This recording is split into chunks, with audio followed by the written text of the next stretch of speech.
I think there's a little bit of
So, Faye, just a test. Can you hear me over the live stream? Yes, I can hear you. Excellent. Hang on. No, try again.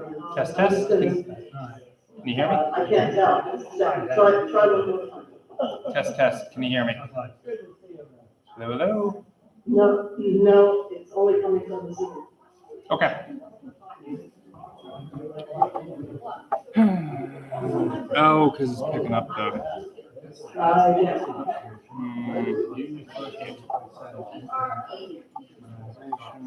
Detail, go live, visibility, only doing recording, learn about stream location, sort by, customization, Try one more time. Test, test. Can you hear me? Hello? No. Okay. No, it said keep my own computer says keep this muted. Okay, how about this? Can you hear me here? So Nope, okay. not sure what's going on. It's all good. I'll figure it out. Okay, how about this? Can you hear me here? Yes.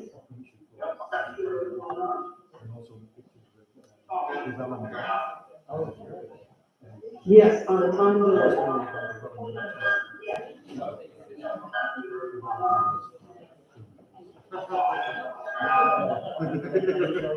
Yes, on the time delay.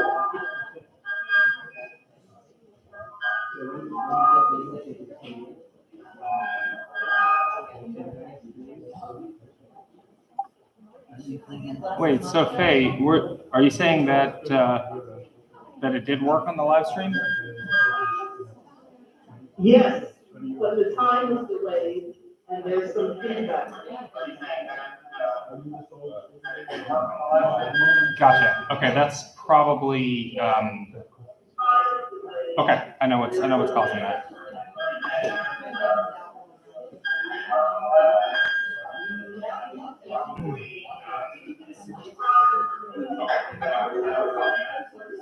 Yeah, it's like 30 seconds.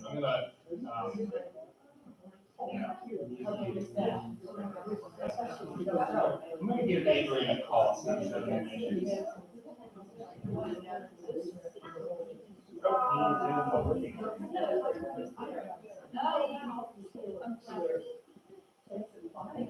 Turn off the audio on the live stream.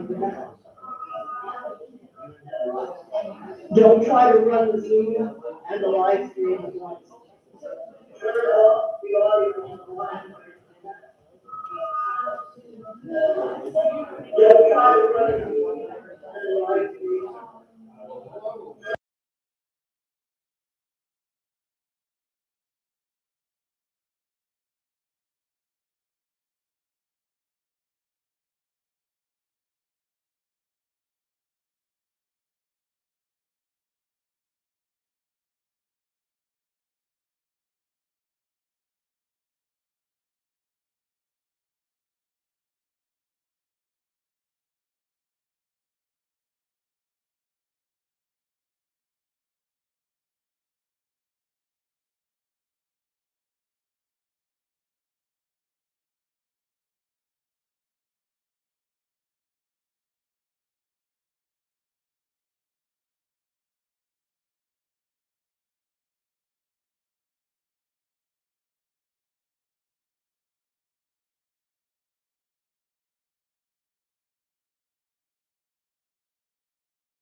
Hello, test. Faye, can you hear me on the live stream?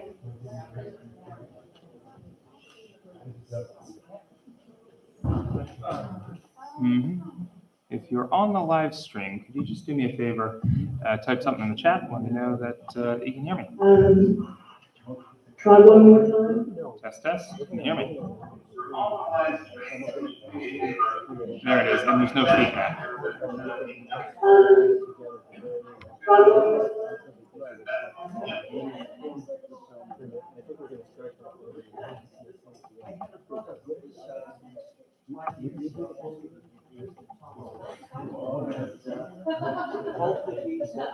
Siblings who will say the same thing about me.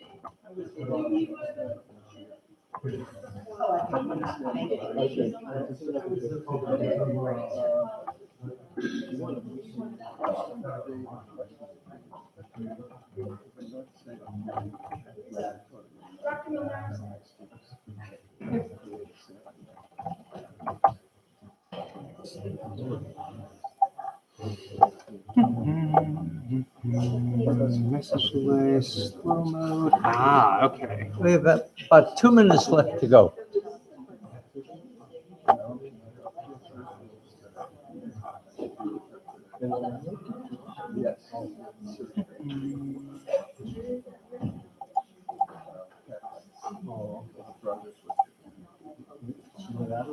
Okay.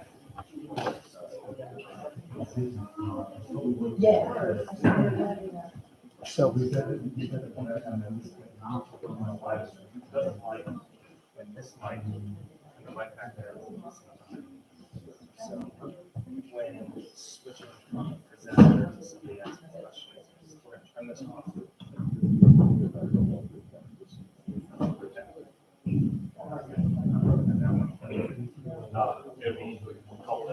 this something you want me to do? Yeah, if I'm back there, I'll turn that one on, you turn this off. I'll give you. Don't worry about it. I'm not worried.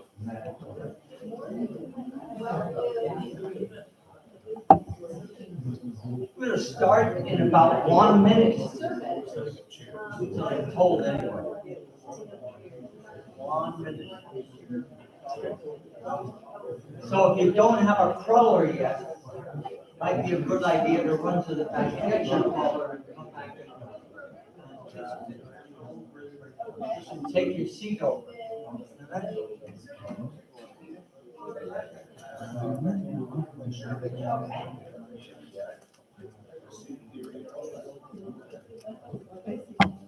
So Dan, I think the way to do it, I'm gonna point to one. I'm gonna point to that and go down if I want it off, and like that if I want it. Does that make sense? No. Come over here and just tell me. This microphone.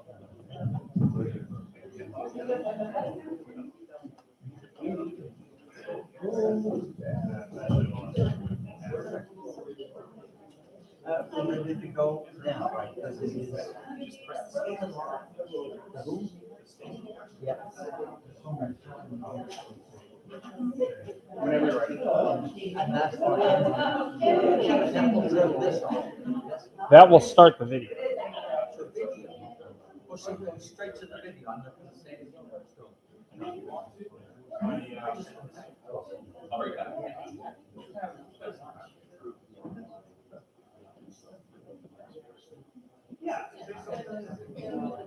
And that requires hitting the video.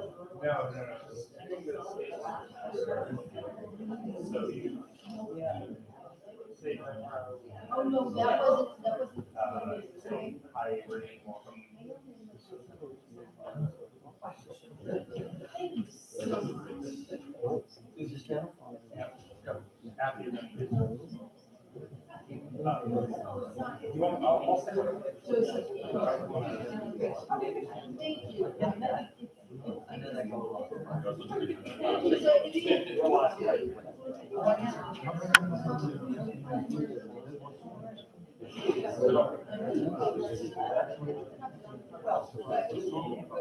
It's actually time to start plus one.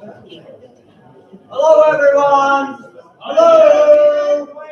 Hello. Hello. So we're really going to do this, and we're going to do it now. And we're going to find nice seats and sit down right away. And we're going to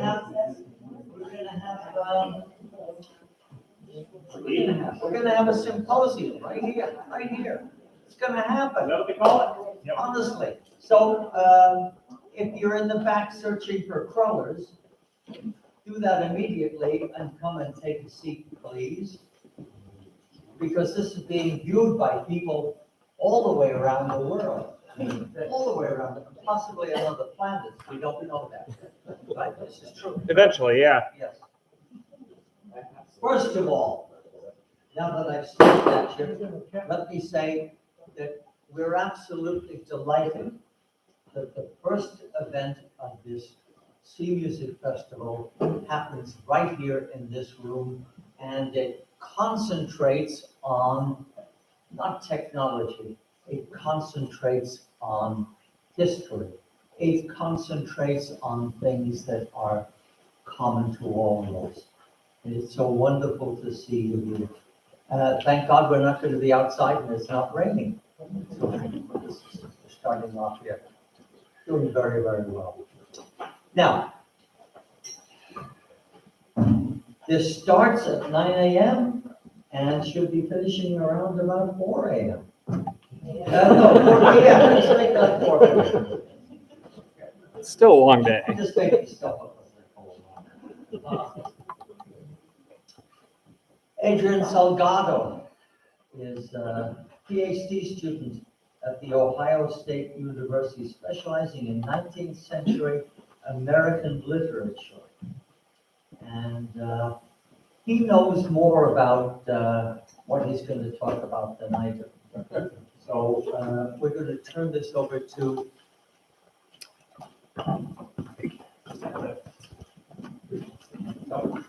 I'm going to hit the space bar now. Is that okay, I'm going to outer space. I just Greetings everyone, I'm Adrian Salgado, a PhD student at the Ohio State University, studying 19th century American literature. I want to take a moment to express my sincere gratitude to the Maritime Music and Tradition Society for granting me the opportunity to share my paper, The TikTok Trend of 2021, Exploring the Intersection of Social Media, Music, and Maritime Culture. I'm thrilled to present my insights today and embark on this intellectual journey together. Thank you for joining me.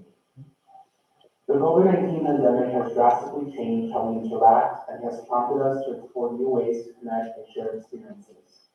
In early 2021, the TikTok trend emerged and it quickly gained popularity, bringing attention to sea shanties. These sea shanties, which I will dive deeper into later, are traditional folk songs, once sung by sailors while performing labor on board sailing vessels. While this trend sparked interest in the TikTok app and involving engagement with others virtually, it also sparked interest in maritime culture.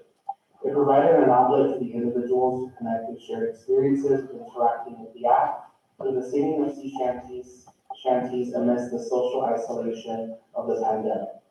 Today, I would like for all of us to explore the intersection between social media, music, and maritime culture through the lens of this viral TikTok trend and examine what exactly made people from all over the world gather to create a community of singing and immersing in the captivating sea shanties that were once sung centuries ago.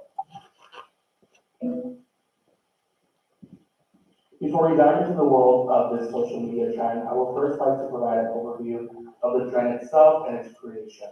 I would also like to engage with the significance of the trend in the digital age. In the wake of the COVID-19 pandemic, the traditional modes of social engagement and interaction were severely impacted, prompting individuals to seek alternative means of connecting while prioritizing their health and safety. The shift toward digital communication and increased social media activity emerged as a dominant response to these unprecedented circumstances.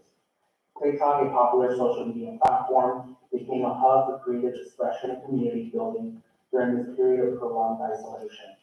Users embraced the app's video sharing format to create and share diverse content, including comedic sketches, informative snippets, and cooking demonstrations. The platform's short-form video format and features such as filters, effects, and voiceovers have created a new genre of content for ordinary users to create and share content as a form of creative expression. In early 2021, a new trend emerged on TikTok, captivating users and bringing attention to sea shanties, a genre of music that had been unknown to many. This trend was started by one person, Nathan Evans. Evans is a user on TikTok with over 1 million followers and 13 million likes. As his bio says, here is where one can find the home of the Wellerman. The Wellerman is a song that started the TikTok sea shanty trend. And I'd like to play the original TikTok that started it all.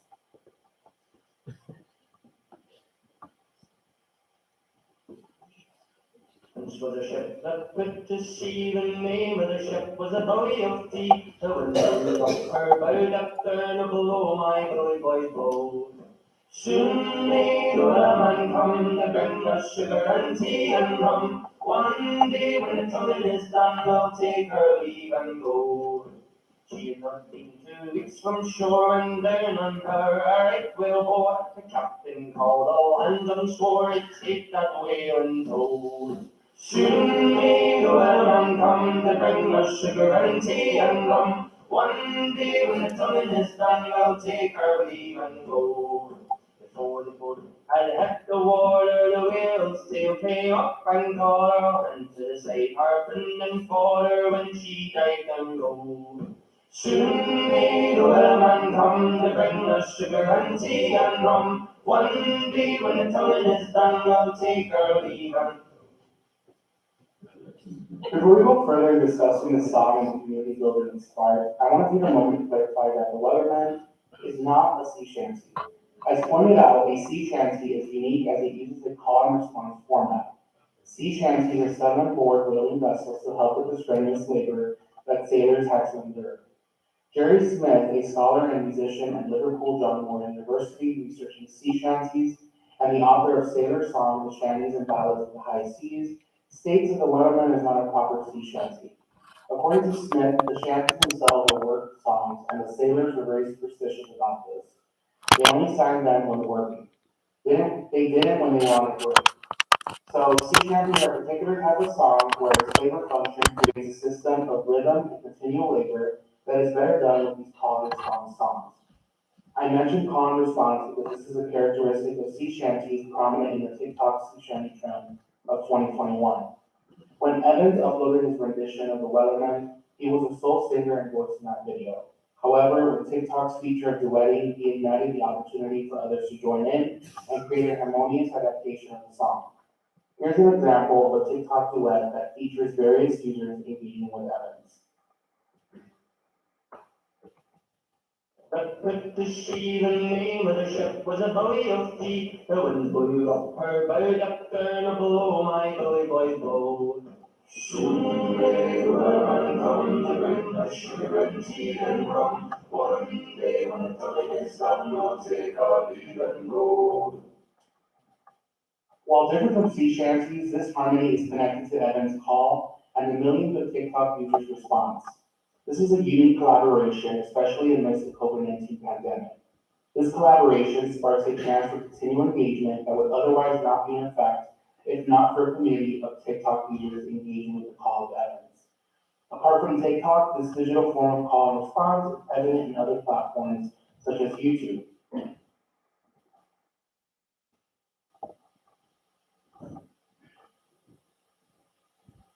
For example, here's a video from the YouTube channel The Wellerman. This is a group featuring some of the singers from the previous duetted TikTok video. There once was a ship that put to sea. The name of the ship was the Billy of Tea. The wind blew up her bow, it down below my bully boys know. Soon may the wellerman come to bring us sugar and tea and rum. One day when the tonguing is done, we'll take our leave and go. She had not been 2 weeks from shore when down on her a right whale bore. The captain called all hands and swore he'd take the whale in tow. Soon may the wellerman come to bring us sugar and tea and rum. One day when the tongue is done, we'll take our leave and go. Before the boat had hit the water, the whale's tail came up and caught her. All hands to the side, harpooned and fought her when she dived down low. Soon may the Wellerman come to bring us sugar and tea and rum. One day when the tongue is done, we'll take our leave and go. No line was cut, no whale was free, the captain's mind was not free, but he belonged to the Wellerman's tree, she took the ship in tow. Soon may the Wellerman come to bring us sugar and tea and rum. One day when the tongue is done, we'll take our leave and go. For 40 days or even more, the line was slack, the tight once more, all boats were lost, there were only four, but still that whale did go. Soon may the Wellerman come to bring us sugar and tea and rum. One day when the tongue is done, we'll take our leave and go. As far as I've heard, the fight's still on, the lines are cut, and the whale's not gone. The Wellerman makes his regular calls to encourage the captain, crew, and all. Soon may the Wellerman come to bring us sugar and tea and rum. One day when the tongue is done, we'll take our leave and go. Soon may the Wellerman come to bring us sugar and tea and rum. One day when the tongue is done, we'll take our leave and go. Furthermore, TikTok's call and response format differs from traditional sea chanting. The duet feature allows for more of a back and forth dialogue between users rather than a unified response from a group. Additionally, the TikTok's video structure is often more focused on individual performances rather than collective singing.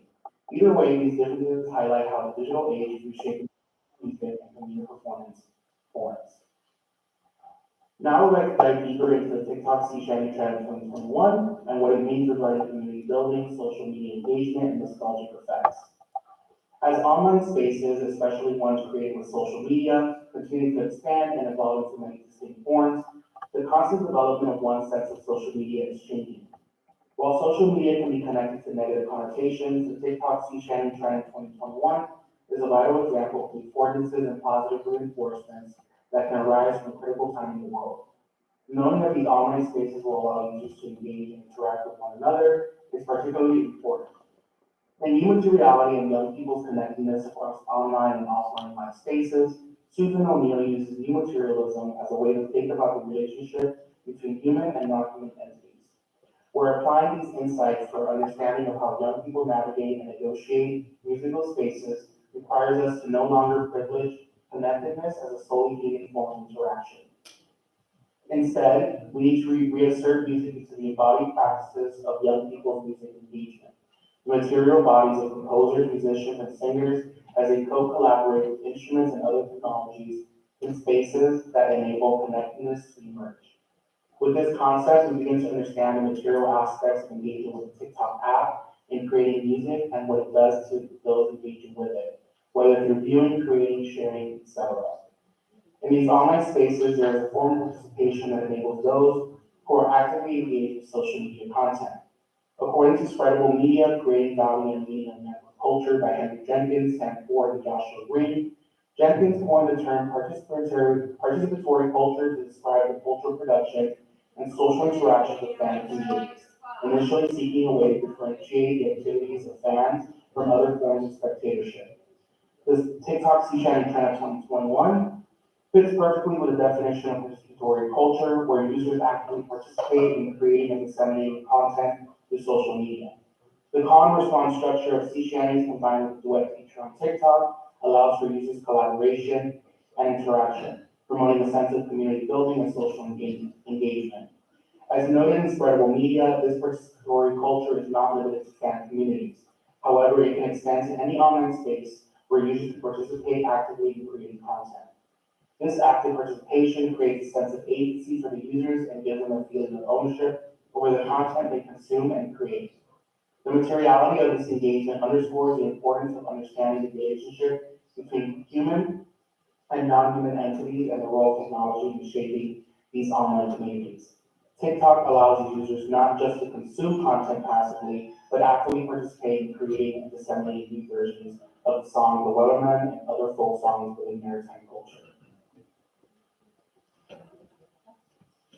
In the article, TikTok and sound changing the way of creating, promoting, distributing, and listening to music, Bojana Radovanovic discusses TikTok's oral turn and its influence in music making, music listening, and music promotion.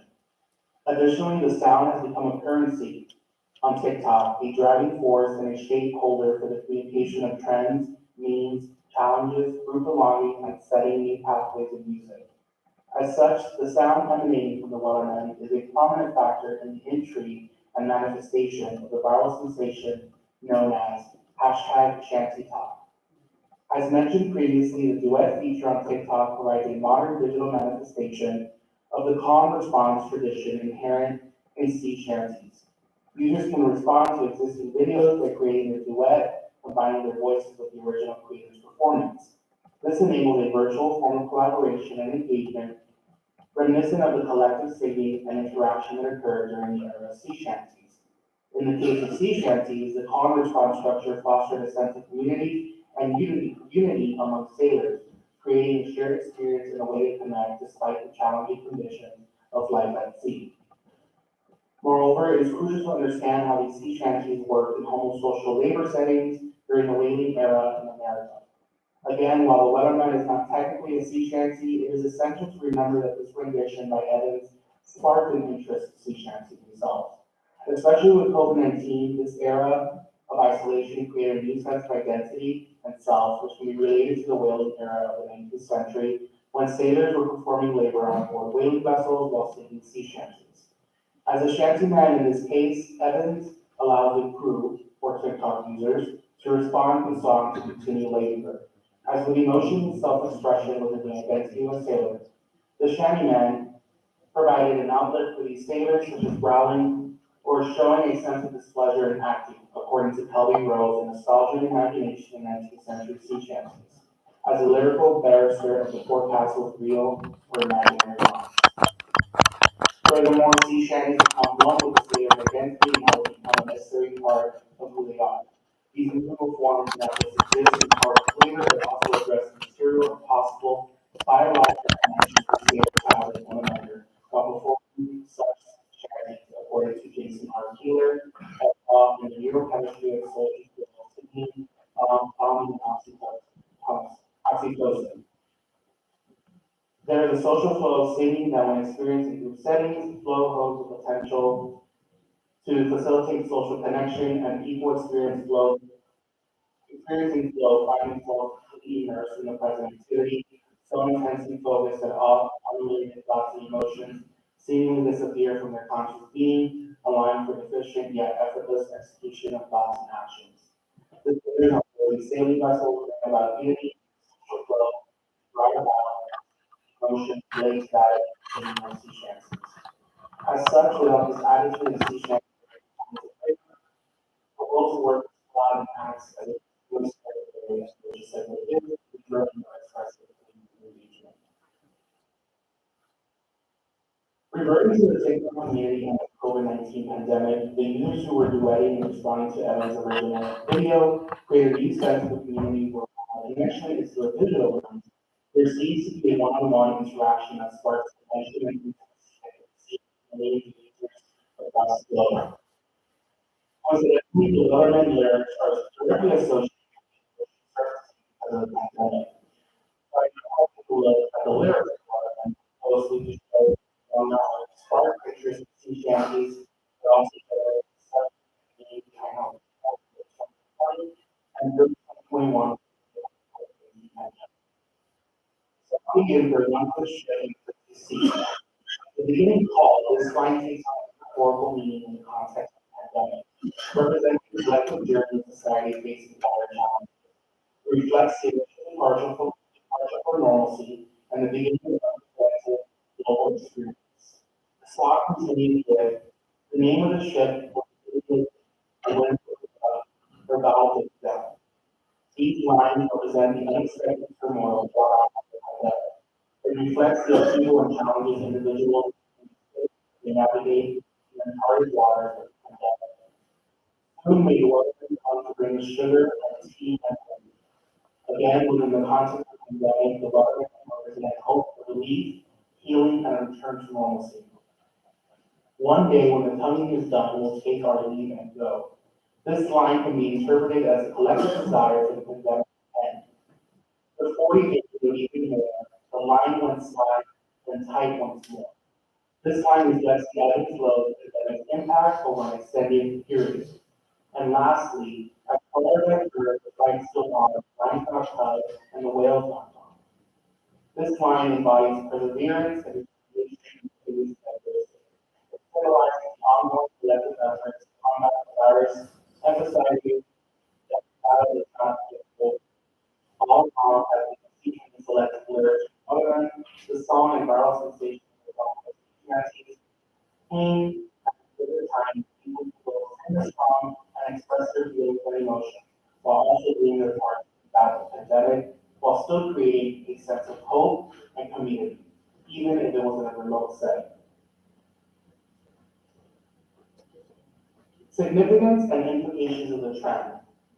This TikTok trend has created a musical community that provides an outlet for self and collective expression and generates new meanings for how media is created and cycled through us and the world.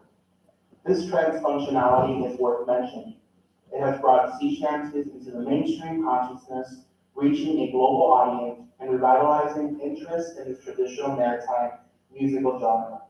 Platforms like TikTok can represent positions that are not well known.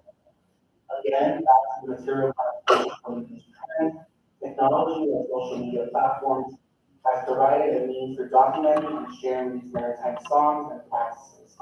By creating and sharing sea shanty content on digital platforms, individuals contribute to preserving and disseminating maritime culture for future generations. This technology offers new possibilities for collaboration, remixing, and reinterpreting traditional music, ensuring its relevance and adaptability in contemporary contexts. Overall, the TikTok sea shanty trend sparked a reimagining of how social media platforms can be accessed and used by not only young adults, but by everyone around the world. Gaining the sensory experience of collective singing and self-expression creates momentum and a charge that is still needed today and creates a new kind of appreciation for maritime traditions, culture, song, and cultural expression. I want to conclude by saying, voice and sail set course for a future journey with limitless possibilities. The TikTok trend in 2021 did more than capture our attention. It ignited a global revolution, transforming the way we engage with social media and fostering a universal bond through the power of song. As we reflect upon this remarkable phenomenon, it becomes evident that sea shanties become people from diverse backgrounds open doors to uncharted territories of creativity and cultural appreciation. I would like to end by playing a video of a collaborative project by the longest genre on YouTube, who had over 6,000 people singing the Wayland together. This video provided culmination to the power of the Protestant change trend.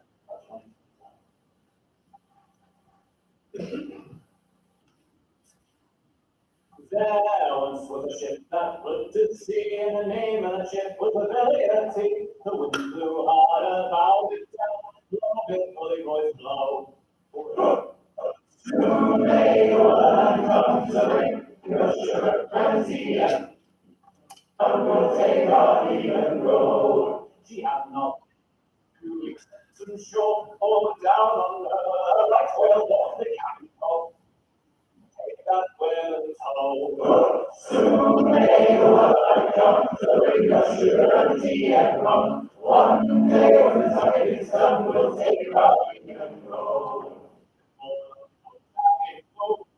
To the whale still came up and clapped her hands inside the below.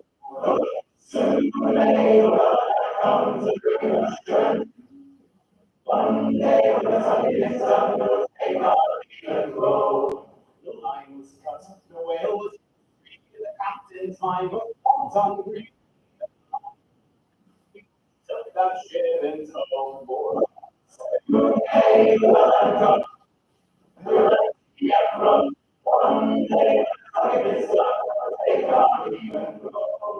The 14 days more excitement once more goes well, only four, still that will it go.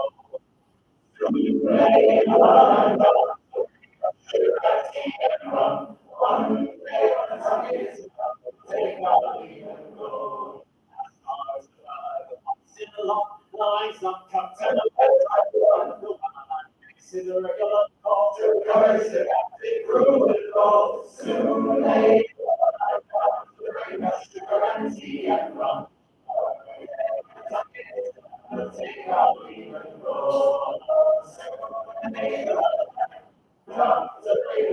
Sugar and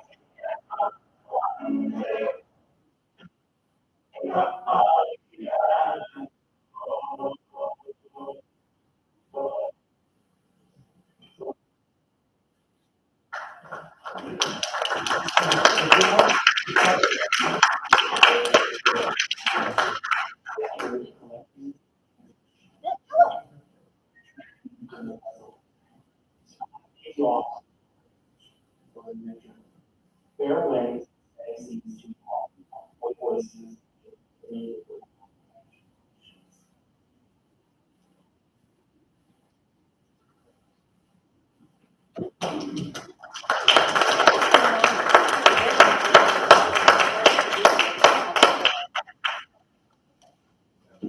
Adrian, I understand you're live with us, is that correct?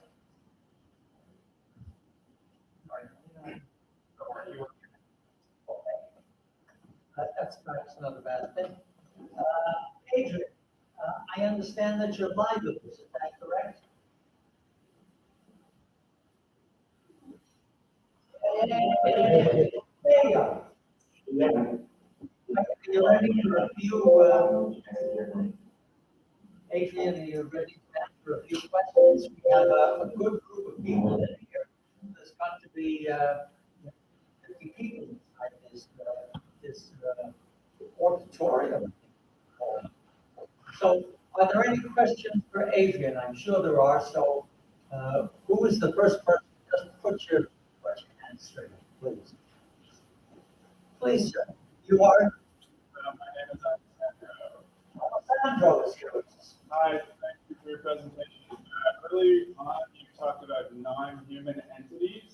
I was wondering what you meant by that. I didn't quite understand that. It would be far better if you would come down here and we can shoot the relationship. Sure. Thank you. You are? Alexandro. Hi. Hello, and you my question.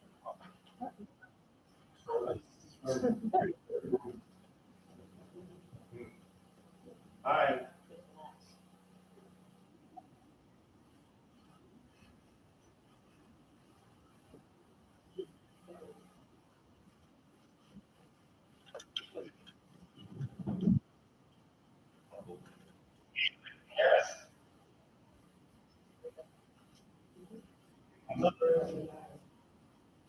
That's frozen. Yes. One second.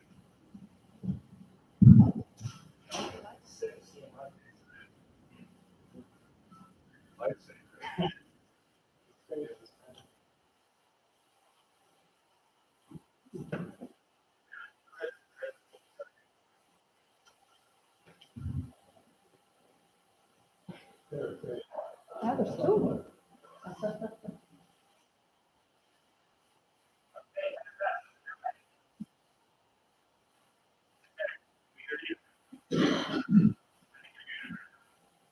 Can you hear me? Okay. My name is Alessandro. The term non-human entities earlier in the presentation. By directing the sea chances in particular. I didn't understand that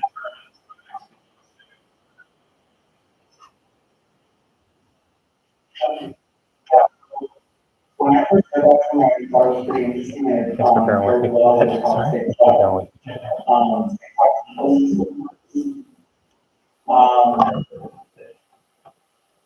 Sorry, that was kind of- I think if I mute, I mute myself, okay. You guys still hear me? Yes. I just muted my speaker, so I don't hear the.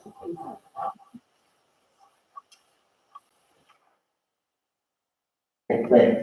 So yeah, when I first heard that term entity, I think I heard pretty well with TikTok, especially with TikTok's ecosystem of how it works. Thinking about the human kind of using the app through your phone, and with non-human entity is kind of you, the person, interacting with something that's more digital and it's something that's kind of done through like I said, digital lens. So when the speech act started, people kind of go into that digital kind of way of interacting with people because we couldn't interact physically. So if you want to think of it as a non-human, we interacting through, technology, interacting through a phone, interacting through like a social media app like TikTok, you could think of it that way. And kind of just like the elements that you're interacting with, whether it's a duet feature, the share feature, the share button, clicking on it, that's kind of how I think of the non-human entities, non-human factors versus us being humans interacting with them. Adrian, how did you come to have such a great and such a new and different view on this type of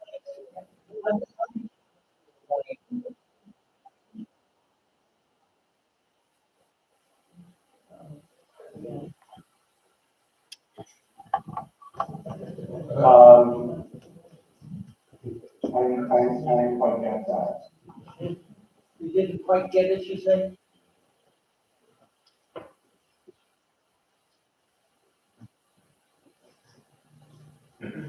Just starting the app.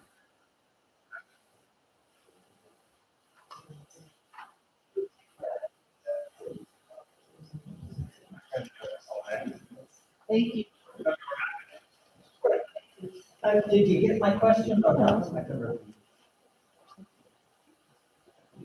Hey, Ask again. How did you come to this kind of music? What about it? Um, uh,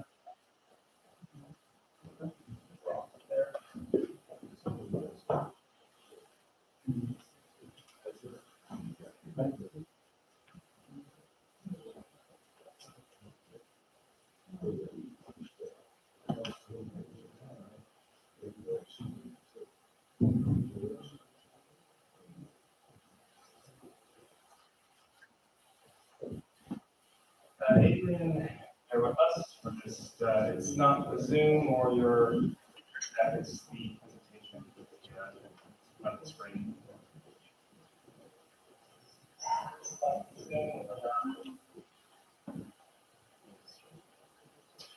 I mean, I can hear you through the laptop speakers. Maybe we could do that. Oh. Just ask a question over the laptop speakers. I got a thing.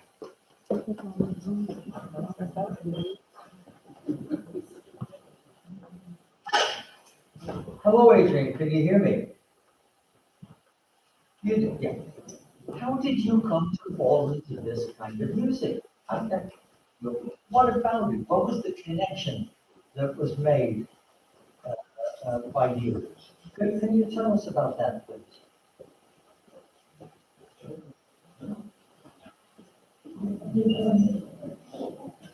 Yeah, so, I started with me, especially, I was finishing up my master's, 2021, about end of 2021, and I, was actually working on my thesis, which was in Melville, and kind of,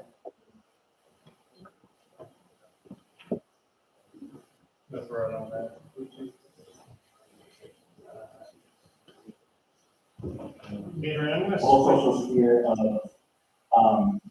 later on, Woolworth Waiting Festival in the 19th century and all that. And then I kind of started, when of course, like everybody during COVID started with TikTok, I hadn't heard of it, but I had seen it, being, used and stuff, so I eventually downloaded it.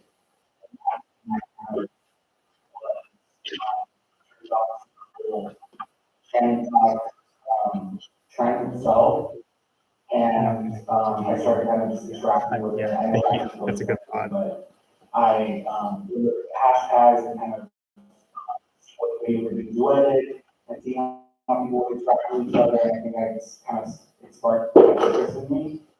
And I think now it's it's still happening in a way, and I think that it's changing the way that music is being kind of, produced and stuff like that. As you can see, actually, like station, there's variation in those.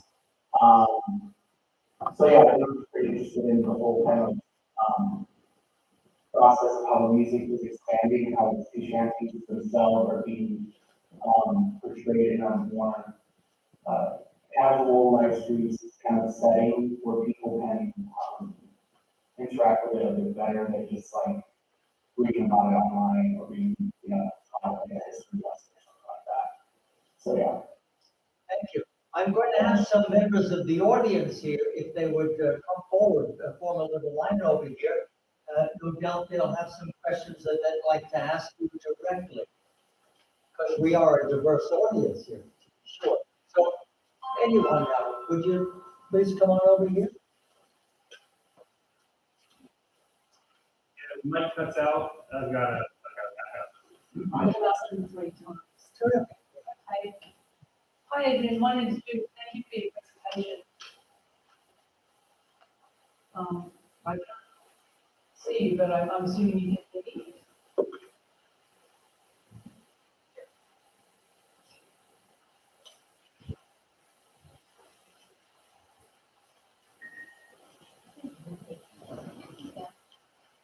Okay, how's that audio? Yeah, it sounds good.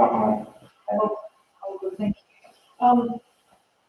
I actually had 3 questions, but I wasn't sure whether it would be okay. It didn't seem like I was. It's okay. Many. It's okay. Okay. Number one, I thought it was really interesting at the time. I was fascinated with your talk. I thought it was really interesting at the time because it's not just about the lead man, it's also about the backup crew. And it struck me when I was looking at all the TikToks that nearly every TikTok spiral where someone duets and then someone else duets and then someone else duets, the second person was nearly always a very deep bass singer called Luke the Voice. And I was watching it going, he would not have broken through it if it hadn't been for Luke's deep, rich bass. But I was wondering if that was just a thought I had late at night scrolling TikTok, or if you thought that that was true. Yeah, it's interesting how how in the second, in the first duet kind of video used from TikTok where it was like five people, the person who was duetting, so the main person who's showing on the screen, there was a comment that said if this person like had, been doing it or putting it, then it wouldn't have worked or something like that, because his voice is like so deep and stuff like that. So I really think it does affect how, it hears kind of to, people who are viewing it and listening to it. But I also do think that if it wasn't all done together, then it wouldn't have been like that. Like the whole aspect of the duetting feature that I think was so kind of like important with the participatory culture and stuff like that. So yeah, I did notice that. Yeah, I'll ask the second 2 questions together, so I'm not hogging all the space and time. So the second question was, I was really interested in, there was, I think, a race aspect to the way this track went viral, because shanties, my understanding is a lot of shanties originally came from African sailors and African American sailors, and there was one clip of 2 black men in a car going, yeah, we don't relate to this is white people stuff. No, we do, and it's great, and then they sang along. And I thought that they were a part of turning it from something that was very white dominated into a song for everybody. And I was wondering what you thought about that. And my third question was, have you put your thoughts about this as well? And if so, we're going to sit down and the presentation. Yeah, that's a great question. I did notice that, especially with how maybe men were taking over the whole kind of duetting feature and stuff like that. But in the last video that I did show the collaborative community project, there were a lot of, for example, women engaging with it as well. So I think that showed that whole like being part of the community and that topic of race and you know, how in terms of inclusive nature and not just like appropriating what sort of, for example, the sea shanties as being this like white, male dominated music form production. But thinking back to like, for example, like the Haitian song, what they mean in terms of storytelling and what they mean in terms of what they're kind of expressing. And I could go over that a little bit more song itself. Meaning and relation to what's happening at the time, and I think it gives a lot of attention to what's happening at the time and stuff like that.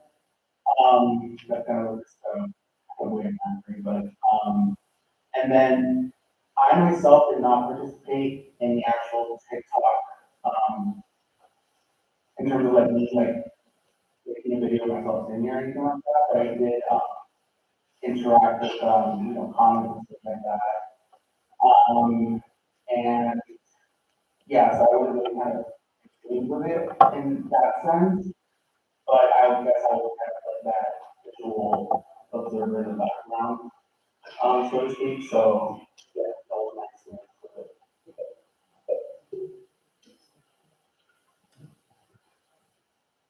Hi, thank you for being here. My name is Janet, and it's just kind of personal curiosity on my part.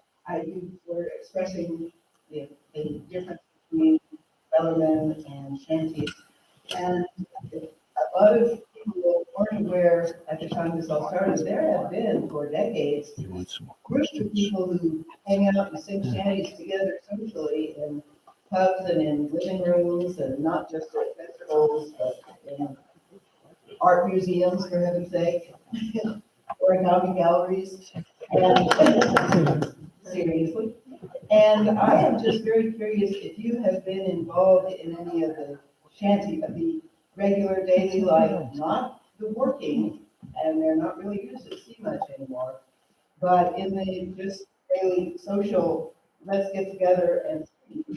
Because shanties are great for singing as a group, like call and response, and their singletons, or harmony. Of course, people love it when they're all fun, shut in small spaces and isolated from the people, not knowing when to end and not knowing how great the danger was, all of which the sailors were going through at the time. But I'm just curious about the interpersonal. Were you involved in this before you got involved in the research of the sociological aspect? I wasn't technically involved before. This all sparked my interest when I took a oceanic studies and literature course in my first year of my master's program, and that kind of sparked my interest in the whole, oceanic literature. We talked about sea chances there in connection with that. But I also kind of will participate in, and of course it was after I kind of got into it and everything. I believe South Street Seaport Museum would do kind of shanty chorus sing along or something like that. It would be like at the beginning of every month or something like that. And they still do, where people just put together and sing sea shanty. So I think it's really interesting how it's kind of developed into more of a activity versus something that was done kind of for the purpose of labor and continuing that labor and a more steady pace, kind of prolong the activity of sailors, and then now take that and like appreciate the culture that it created and kind of expanding on that and making it as something that's not static and kind of making it where it's always developing and it's always kind of continuing, and I think it helps with the whole thing of people appreciating that culture and appreciating the sea shanties and actually learn what they are, even though which bothers me that a lot of them is not actually a sea shanty, but that it sparked interest in that. So yeah.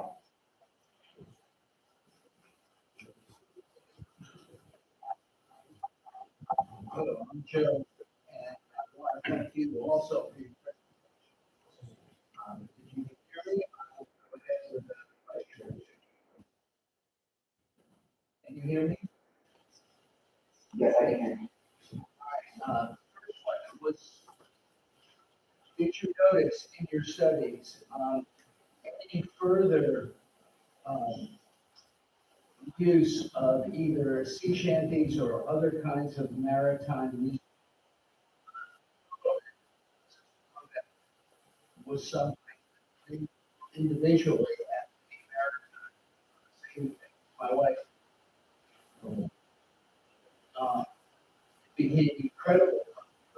But they were, spread maritime songs, was a completely an isolated, situation, your observation?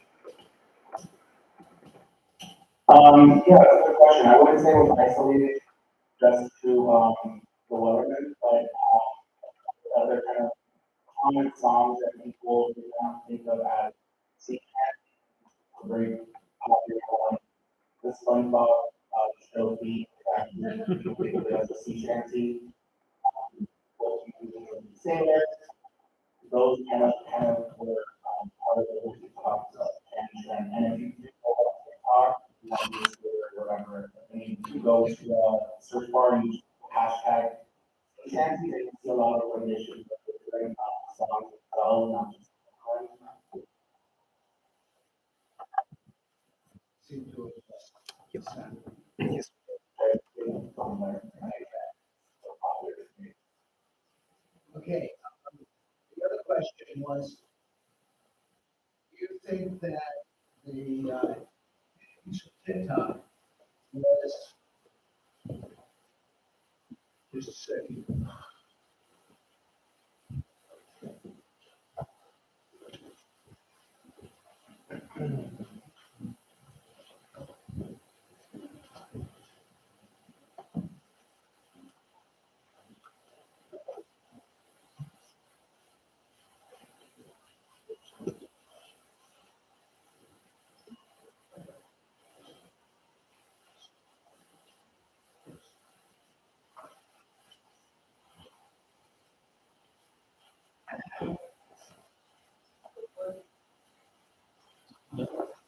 So you're come back to this,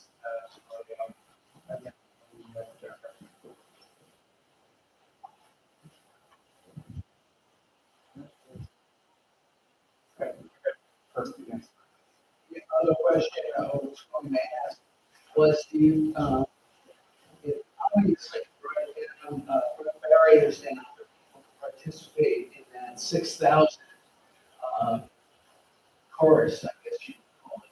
But, you think this broke down the barriers for other people to sing both, sea shanties, but other music in a collaborative manner?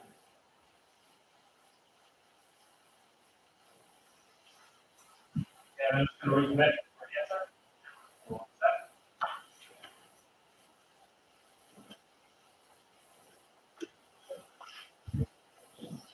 Peter, are you ready to get a question? They cut out a bit at the end. Would it be a big collaboration, 6,000, but obviously with broad barriers, maybe so people can participate. But do you think it brought down barriers so people would collaborate on other songs with or anything else? Interesting question, and I think, TikTok does allow, as a platform, it does allow for that to happen, especially with, like I mentioned, the way the feature doesn't just apply to this whole feature in 2021, but it allows for people to duet if someone is singing or if famous singer is posts a video on your TikTok account, you're able to kind of, select that video, duet it, and add your voice to it. And TikTok is still kind of user friendly, but it does allow, that to happen in a more seamless way. And there are, of course, other apps that you can go into that, like, forgot the name of it, but there's a karaoke app that you can add to kind of, mainstream songs that they're having now, to celebrate. So I think not just like a being brought down to engage with the full sea shining tournament, be part of that, but it also gives you, an outlet to kind of go into other songs and staying on this as well. Okay, thank you. Thanks an awful lot for being with us today. This is something that we don't get to do except once a year. And it's, They're very kind of you to join us. What we're going to do right now is take a very, very short break. With thanks to you, I think you're deserving of.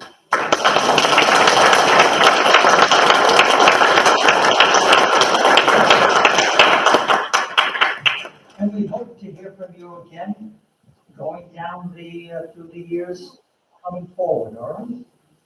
Thank you very much. We're going to take, ladies and gentlemen in the audience, we're going to take a break now of about 5 or 10 minutes, so it's a good time to take care of what you may need to do.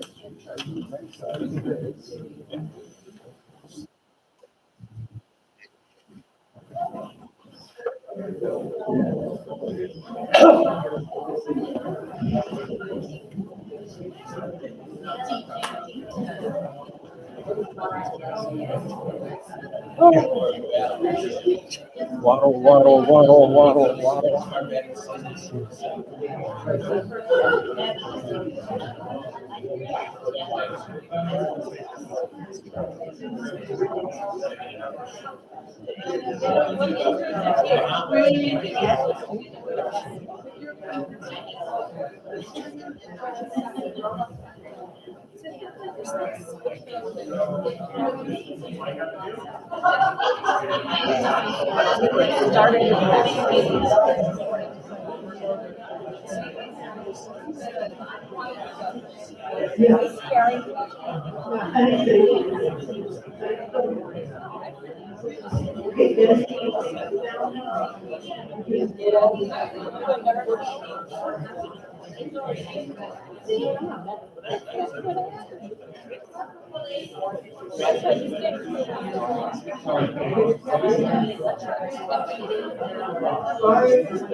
Fun stuff. Since it's food.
Is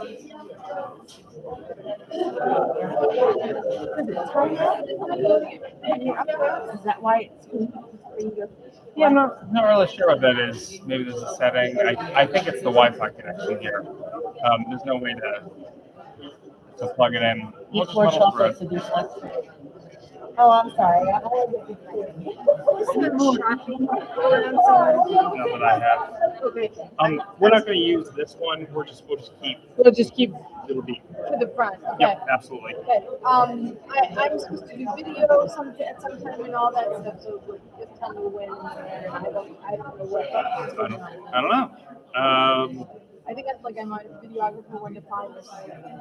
Okay. I don't know. I have no idea. What you're fixing. You're welcome to use my camera. Have your own. No, it was a slot that I just. She told me that I could do it. I signed up for clock. Camera's got friction.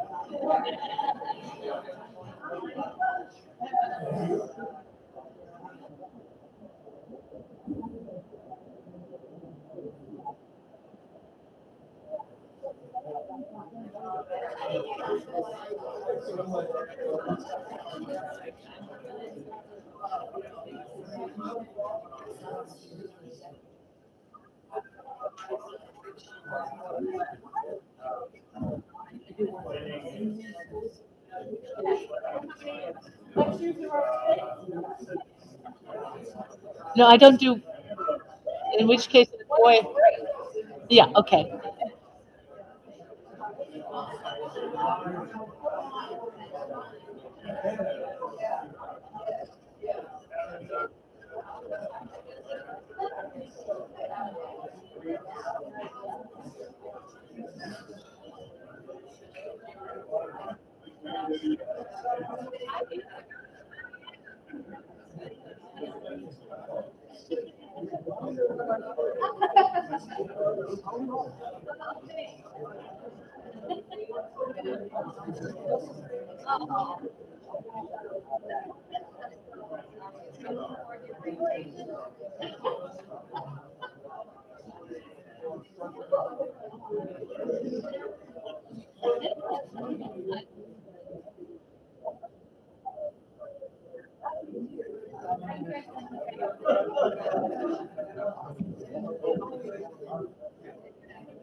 Starting in about 2 minutes. Restart.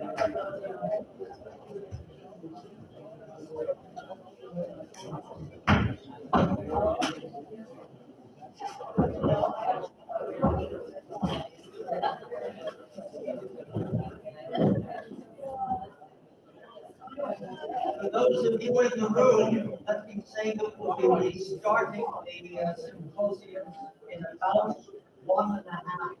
So if you'd like to find a chair again,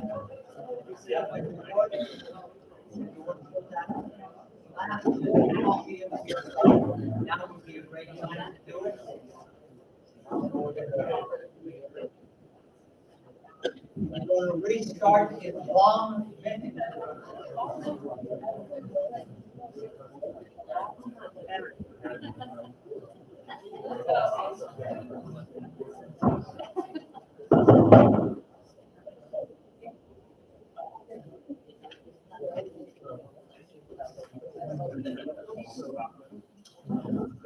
Hello, over over here from this?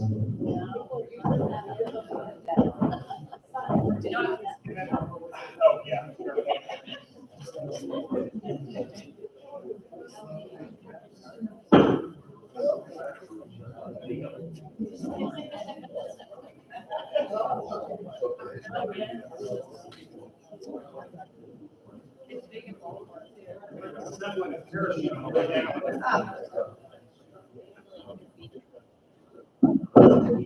Please find your seat. Start right now. One in the back. Please find your seats again. Thank you.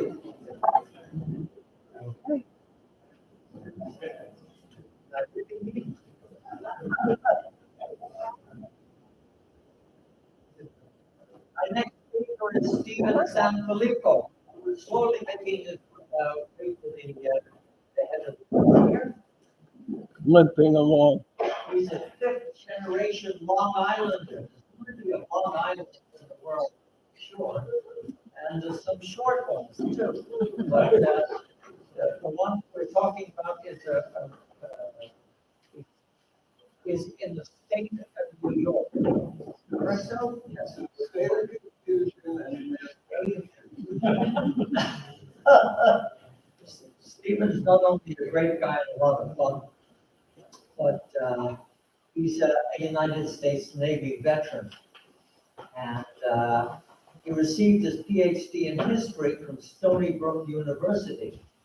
I like these, I always like to, when at school, I always like to go to non-Ivy League schools. I went to the ones which cost the least. this is true. This is true, okay, all right, so we have a lot in common here, schools. The dissertation is entitled Whalemen's Song, Lyrics and Masculinity in the Sag Harbor Whale Fishery, and this is between 1840 and 1850. You put this down to 10 years, which are, how many years? It's a long time ago, right? Now, were you there at the time? How did this It work? almost seems like I was. It's almost closer now to 1850 than when I was born. I'll get there. He taught American and European history on the high school and college level, including at the Maine Maritime Academy. He is a frequent performer and presenter at previous symposiums. This is true, he barely missed one. And a frequent, and his unique song repertoire arises from years of research into the music of Long Island seafarers and coastal workers. He performs solo with banjo, guitar, and concertina, and I see you have none of the three. But you're not performing. No, I'm giving an academic presentation. An academic presentation. Stephen, come on over here, please. Everyone, Stephen.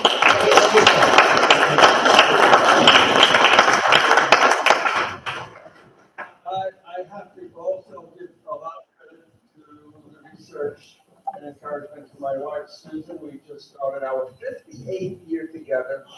We have our 53rd wedding anniversary coming up in 11 days. I want to thank the committee for having me, and I especially want to thank Jim Sherman and Celeste Sherman for picking me up at the ferry in New Orleans. I live 12 miles from here. Then here is 25 miles to Orient Point, wait for the ferry, an hour and a half on the ferry. Ooh. And also the ballistic missiles. Okay, just down to advance. Right on the left. Right and left. So, I got it. I just saw this before.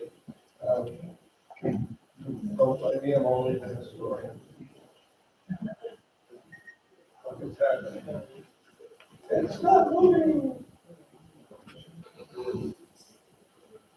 There we go. Okay, there.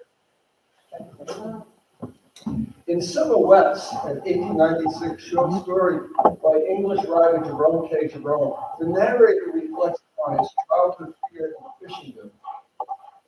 Where the muddy mouth of the river yawned, there dwelt a very fearsome thing called the bar.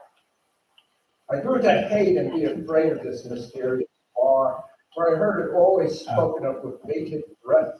And I knew it was very cruel to fisher folk and hurt them, so sometimes they would cry days and nights. I concluded that the bar must be an ogre, and fed upon the fishermen as he caught them going down to the sea or coming home. I would pray to God to make the bar good. Seamen are dreadful consequences. Commonly told tale. Consider off to sea once more. A song dating from about 1870. Please close your eyes. Don't look at it. Visualize yourself in a rundown section of San Francisco's waterfront after the gold rush. A motley polyglot whaling and trans-Pacific trading port. Given the prosperity of the few at the expense of the impoverishment of the many, notorious for Shanghai exploitation and wantonness. See it, hear it, smell it, feel it, hear it. When first I landed in Frisco, boys, I went upon a spree. With money at last I spent it fast, got drunk as drunk could be. And when my money it was all gone, it was then that I wanted more. But a man left behind around his mind to go to sea once more. I spent the night with Angela, I was too drunk to roll in bed. My watch was new and my clothing too, in the morning with them I went. And as I walked the streets of town, I could hear the horns a roar, saying, "There goes Jack Rackle, the poor sailor, that he was going to sea once more." Well, as I was walking down the street, I met with Ralph Brown. I asked him if he'd take me in, and I looked at him with a frown. He says, "Let's find you what's paid off with me at short no score. And I'll give you a chance, and I'll take your advance, and I'll send you to sea once more." He put me onto a whaling ship down for the Arctic seas, where the cold and blustery ice and snow in Jamaica rum would freeze. And worst of all, I go on with the giver I left all I had on shore. And it's then that I wish that I was dead, so I go to sea no more. Well, sometimes you catch and whales, me lads, and sometimes you catch and none. With a 20-foot oar stuck in your hand from 4 o'clock in the morn. And as the shades of night come on, you rest on your weary oar. And it's then that you wish that you were dead, so you go safe with the girls ashore. So come all your fancy lads and listen to me. When you come over those long trips, don't go on a spree. Take my advice, drink no strong drink, don't go sleeping with no whores. But get married instead and have all night in and go to sea no more.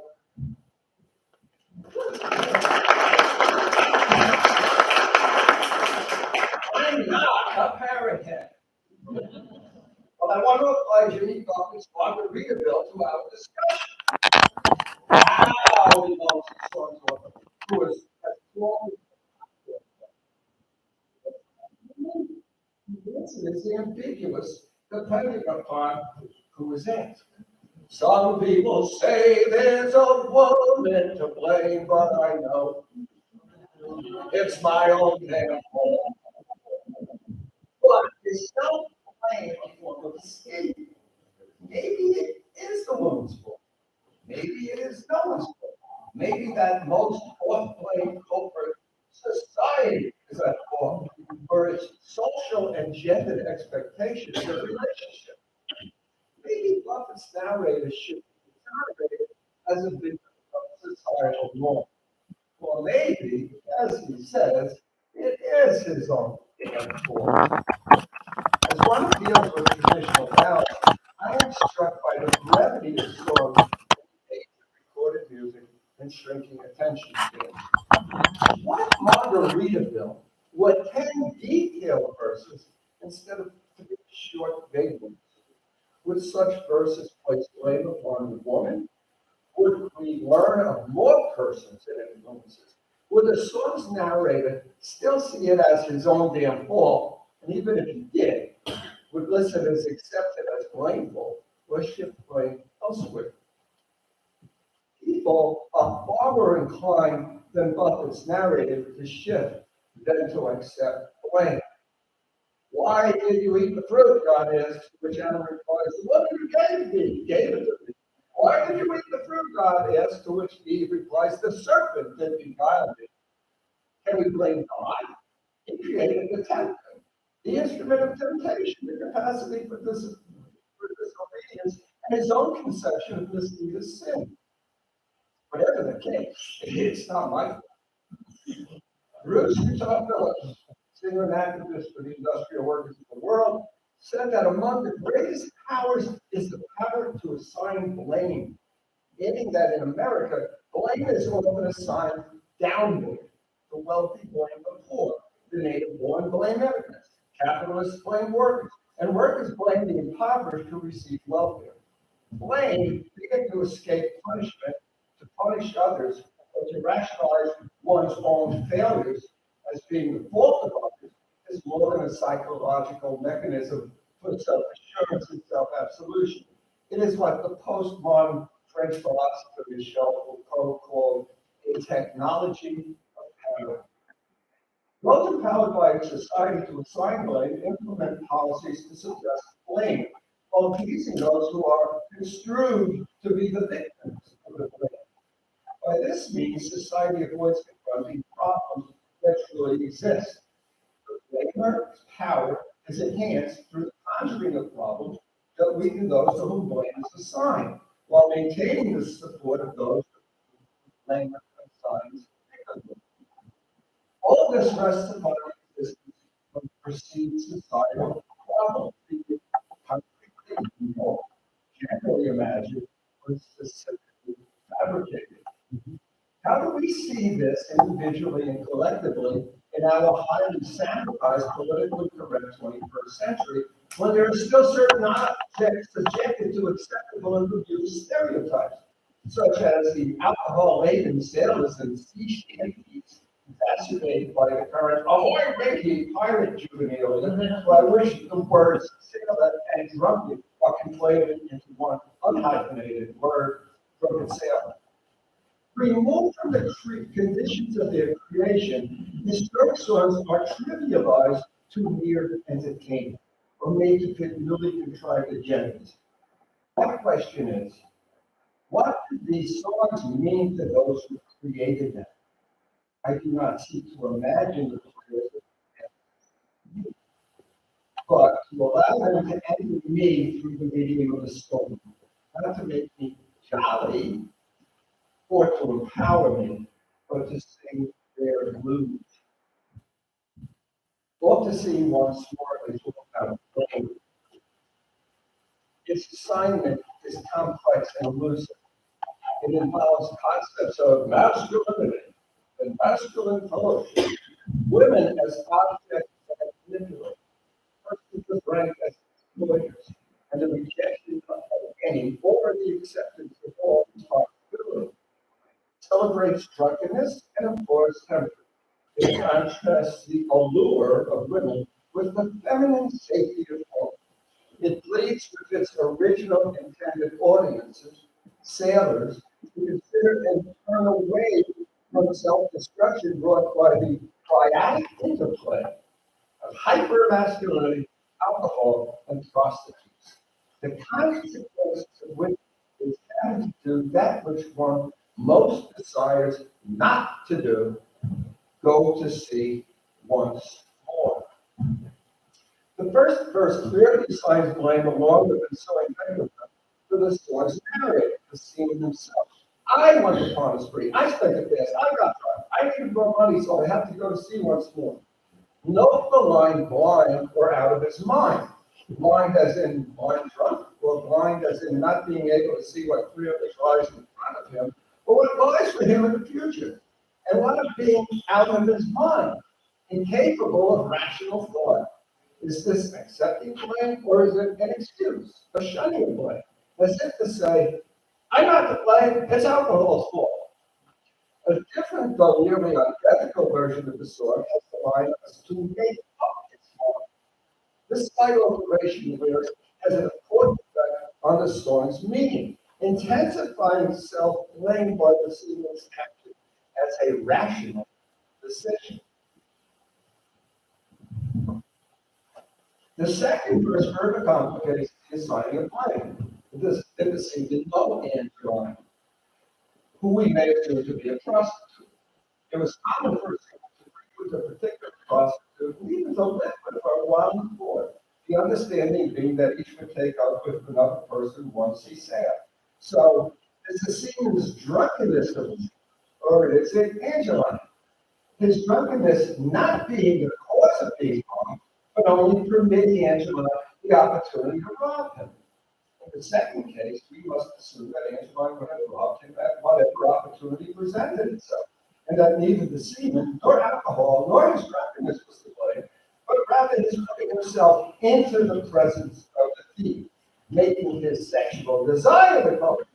But as he was too drunk to roll in bed, which is to say, too drunk for sex, would he have been robbed if he had chosen to get drunk and sleep alone? If so, we are back to blaming the woman regardless of the seaman's condition. And alcohol is involved. The third and fourth lines of the second verse increase the ambiguity of blame. The seaman is caused missing, perhaps wrapped in a sheet or a blanket, or as a different Stephen's song has it, a lady shipped in pantaloons heads out to the street where, apparently known to the prostitutes of the town, he is greeted by an uproar of sarcasm as a poor sailor who must go to sea once more. Is Orville to blame? Do the prostitutes see Jack as a pawn in their game of robbery based on getting 20 sailors with money in their pockets drunk? Is this a payback to their most frequent customers, sailors, for risking pregnancy, venereal disease, and early death brought on by economic conditions that drove them to prostitution? Does Jack blame them and their ploy for his condition, or are they merely incidental to his own damn fault? In the third verse, we meet a prince named Rapper Brown, a shipping agent who gets been signed in the ships in exchange for receiving all or part of their advance, that being a portion of the seaman's pay, often as much as 3 months, that the seaman received upon signing the ship's articles, and which was to purchase his clothing, boots, and other personal gear for the voyage. With me, you talk no score means that previously Rapper had not received a share of Jack's advance, either because Jack has not shipped through him, or because Jack had sailed without giving the agreed upon portion to the crimp.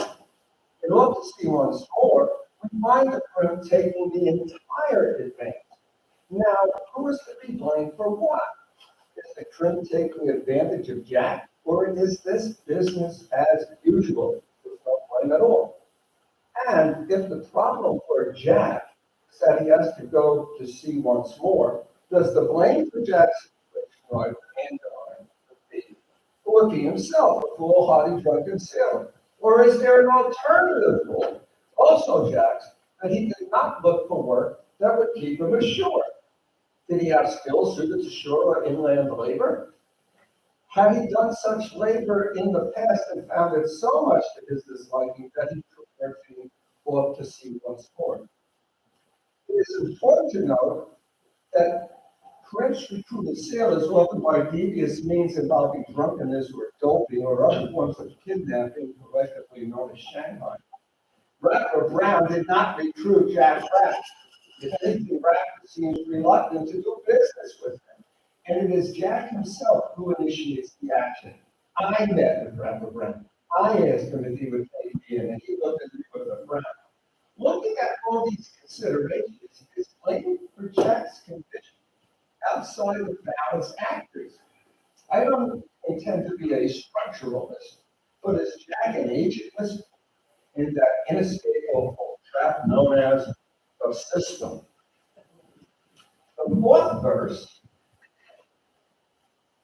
right? Fourth verse finds Jack miserable at sea. He wishes to be dead. Well, what is blame? After all, knowing Jack's life here, it was he who took Jack's advance to prevent Jack from getting the gear he needed. His rapid round status, he could have signed Jack into a ship bound for a long climb, but instead Jack is sent to the Arctic for a long season. Jack himself recognizes that he does not have Arctic gear because he lost all on shore. His loss is self-deceiving. He hadn't lost in the sense of misplacing, but of getting himself drunk, or was it Angela drunk? Putting himself into a situation where a robbery was like, but was that because of his drunkenness? Or because of the deceit of a woman? The balance fifth verse, lost that.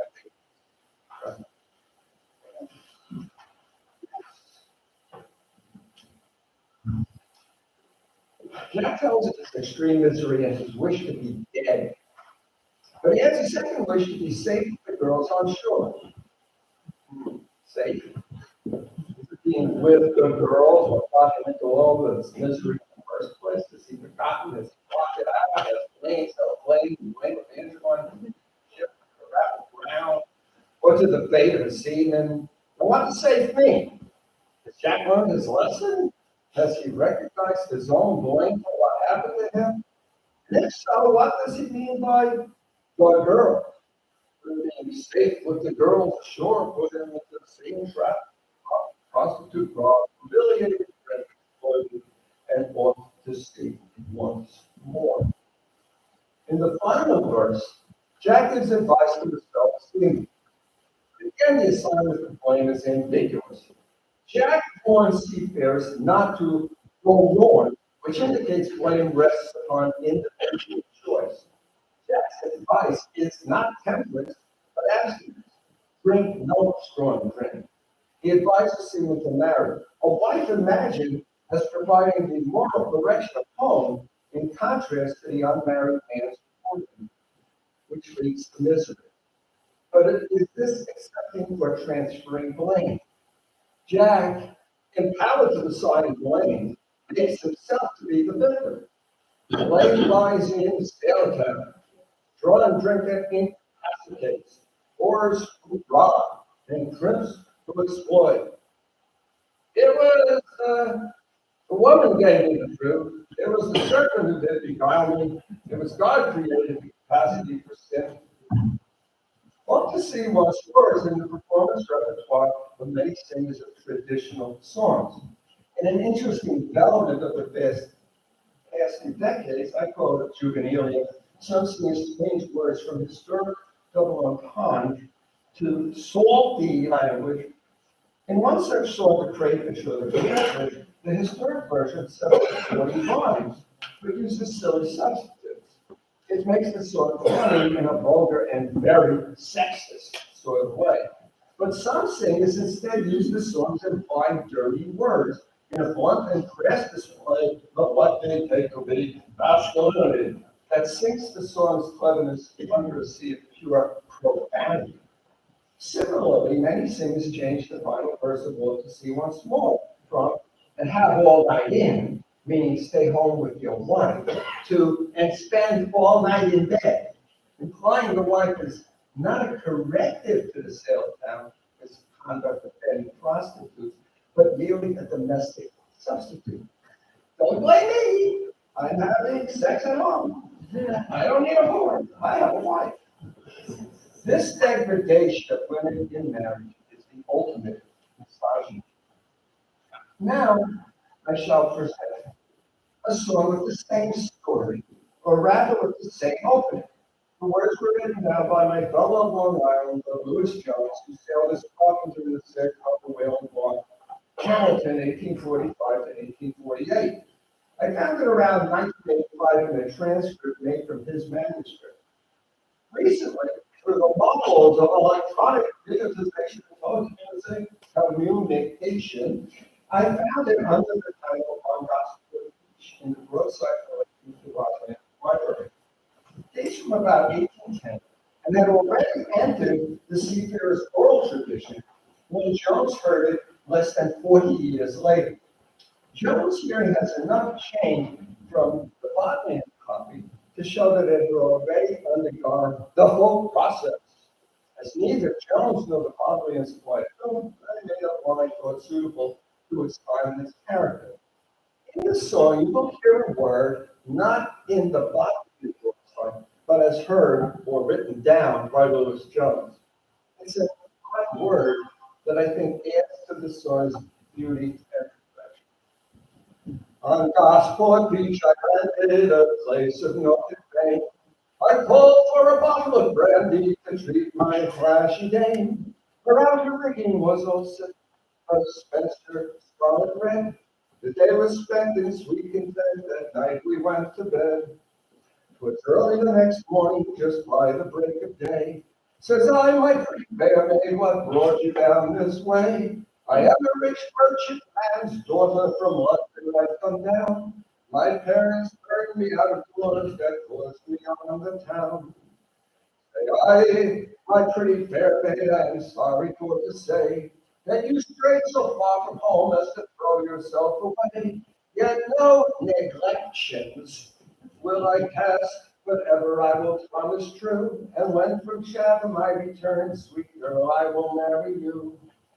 They both shook hands and parted, tears from her eyes did flow. She appeared quite broken-hearted, with him she could not go. But as a token of true love, her gold ring she broke in two. One half she gave to her own true love, saying a too sweet lad adieu. When 12 months they were ended, this young man he came back, saying, my sweet girl, I will marry you if the shine is in my sack. Then to church this couple hastened, the marriage not to time. Oh, may they both live happy until the day they die. We don't know what she did to be turned out by parents, but whatever it might have been that drove her to be on the town, he finds no fault in it, yet no neglections, will I guess. Neglections. That's how Jones wrote it. No such word. We know exactly what it means. It means there's no fault, there is no blame. I love you. And so these two lonely sinners, having rejected the senseless trap of blame, find love and, dare I say, salvation and new life through and in one another. It sounds November 1st, 1974, that Joyce Sand was released from active duty in the U.S. I was in Norfolk, 26 years old, 500 miles from home, with a good job lined up and the love of my life awaiting my return. I received my must-be out pay of $500 in cash. I walked off the naval base into Salem. Dive bombs, dice games, dance joints, easy money loans, proudly dressed girls. I got in my car and drove home. And I stayed for an hour or two and messed up my life. For what would I blame? It takes guts to be like the guy in the Jimmy Buffett song and say it's my own damn fault. Is it? Perhaps it's no one's fault and no one is to blame. Maybe it's just the hand that seafarers have been dealt since the first time a person floated on a piece of wood to an opposite shore and had to decide what to do. For many years, I taught maritime history through the sea at Maine Maritime Academy. I often ask my students to imagine a sailor town inhabited by the people and the songs we study. Today, I have introduced 5 such persons. 3 of them, Jack Bratt, the sailor, Angeline, the prostitute, and Rapper Brown, the tramp, are trapped in a system of physical, economic, and emotional deception, exploitation, decrepitude. Although alcohol provided solace, if only for a momentary escape before the cycle started anew. Jack Brack would almost certainly have gone to sea again and would have blown his pay even if he didn't drink. He had his moments with Angeline, and he will again upon his return to be safe with the girls on shore. She can live for a while by selling and wearing his watch and his clothing. Rapper will find many more sales in Jack's sorry condition, showing them no sorrow, even as he scrapes out a living among the destitute. What is this pitiable blame?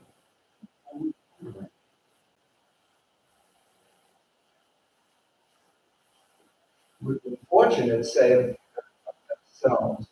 We are callous. We exploit these unfortunates. We must change our ways. It's our own damn fault. I must now admit to having misled. The author is so nice. It's not a liquor selling bar. It's a sandbar at the harbor's mouth. Sandbar upon which ships running aground pass over and time. That's what nature, that's for the storms. No, we blame nature, really blame nature. Nature is. But when it comes to humans, what they produce and what they do, we somehow find the need to decide the blame rather than to confront and to correct. We must pay attention to what it is we say, and above all, remember the lives of those who created and passed along those songs to one another through time, through in an off-pattern manner to us. These are not just the song. These are songs of lives lived. Listen. Really listen to the voices that cry out from the song.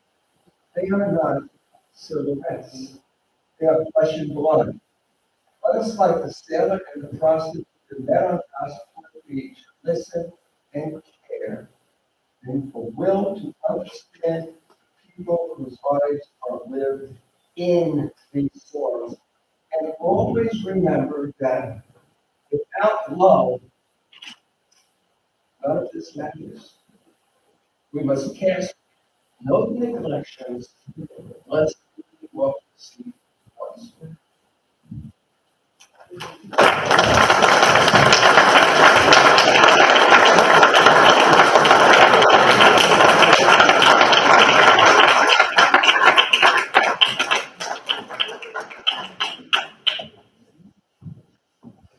Questions?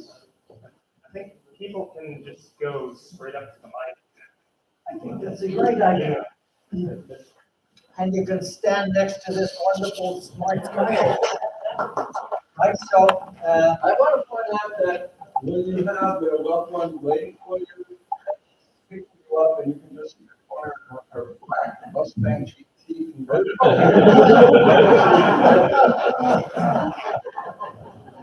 So you want to stay where you are right now? I'll stay where I am. My knees are hurting.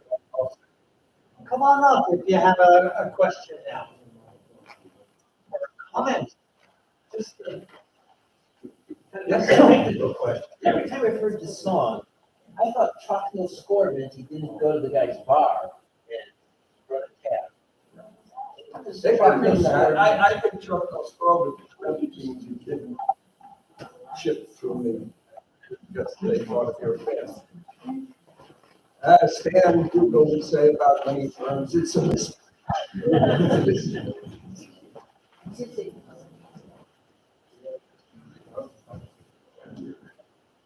Gambling, there must have been some gambling going on. I'll bet there was gambling, dice games. I think I mentioned dice games. And they also played a lot of backgammon.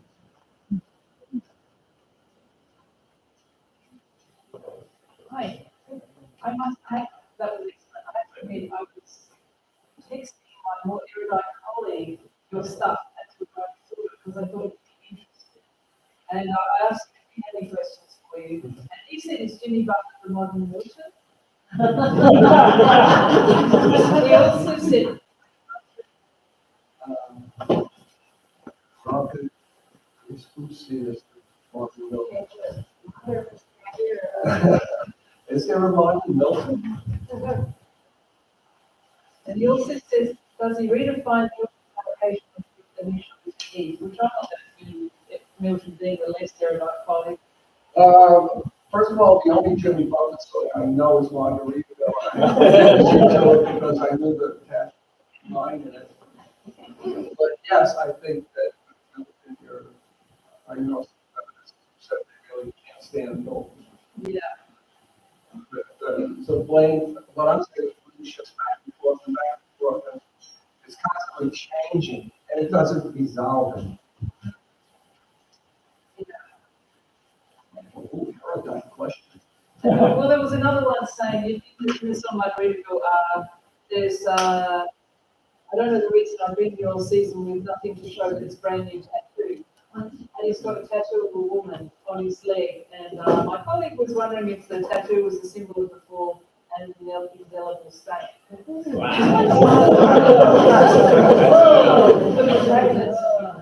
The guy who's blaming first the women and then fate and then I have no idea who has a tattoo and so I don't know what the tattoo is. You also the Blaine does shift in Jimmy Buffett's Margaritaville, and I'm told in concert he did more of it, but it always comes back to it's my own end. You're welcome. I don't know, who has a tattoo of a naked lady here? Yeah. I don't need nobody. I don't know how tattoo is.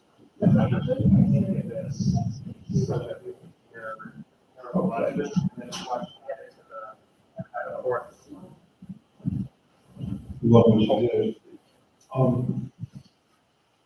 Seems to me you're talking about an ecosystem. Everybody has their role. Just a thought. Seems like there might be two issues. One, and ascribing, there's a question of blame and the ascribing of blame, what's appropriate, so who, what's an ecosystem view would be less blame focused. There seems to be another level here, and that is that irrespective of whether the blame